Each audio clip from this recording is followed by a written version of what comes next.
Hello and welcome to another modelling video. This is Alan from the Meconoman at YouTube with another model video. Today we're going to be reviewing and demonstrating how to use thin and airbrush Mr.SURFACER 1000.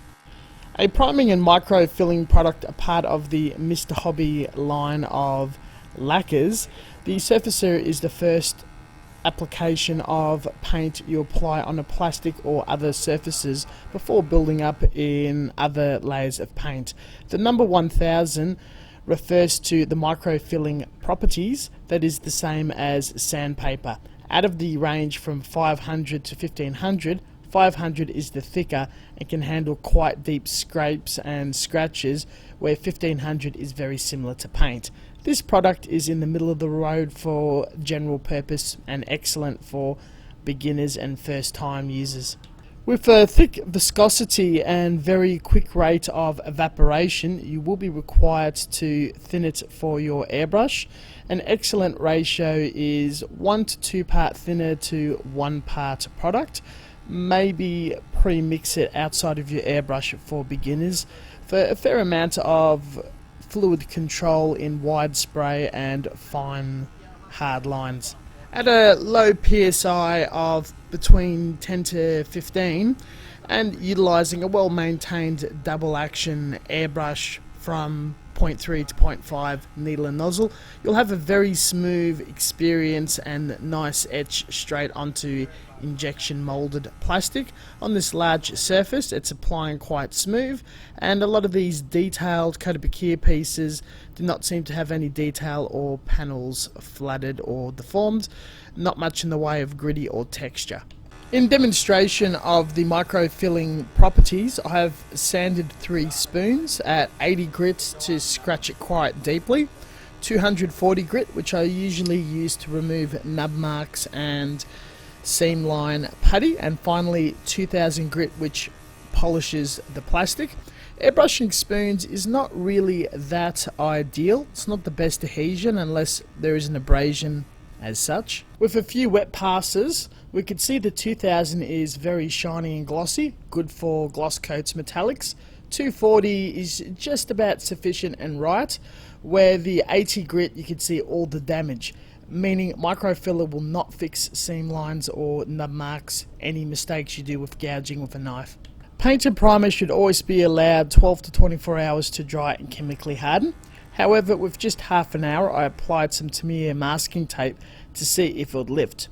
The spoon was fairly garbage and did peel the paint, though the same example on styrene injection molded traditional model kit has showed there was no residue on the tape whatsoever.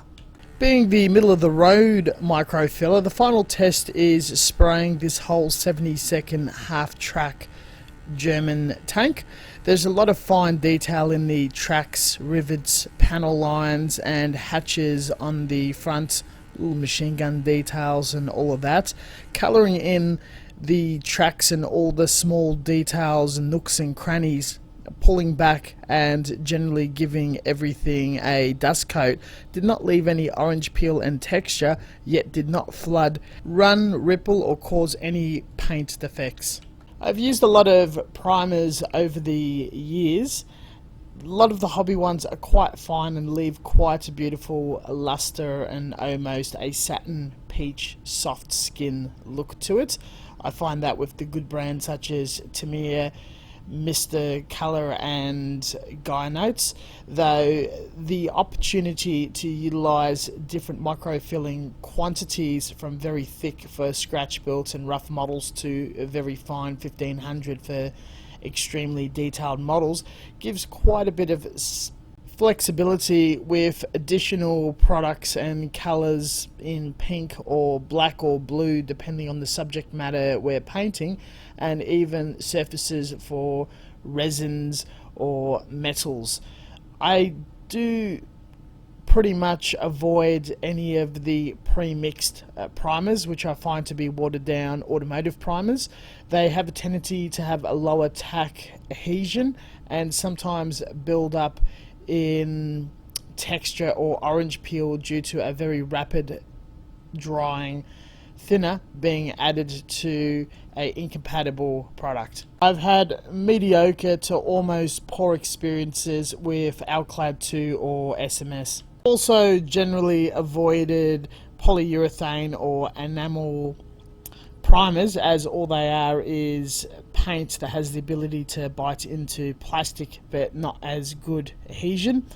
Previously, but almost for more than 10 years now, I've used to use Rattlecan, Tamir or Mr. Hobby to coat my models, which I found to be very expensive.